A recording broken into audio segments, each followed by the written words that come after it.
Hello everyone, welcome back to QSlick's channel. In this video, I'll show you.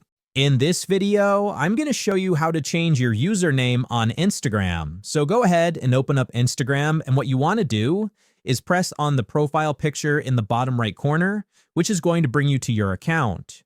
Now what you want to do is select the three lines in the top right corner, which is going to bring up more options, and then we're going to select Settings and Privacy.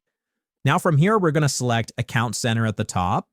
Then we're going to be clicking on our profile, and from here we're going to click on our profile again. Now this is going to bring us to our username, so we're going to select that now.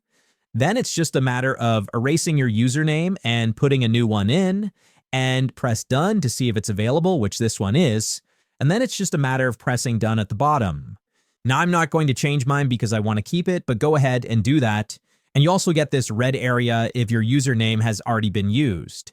So hopefully this video was helpful. Like and subscribe, and we'll see you in the next one.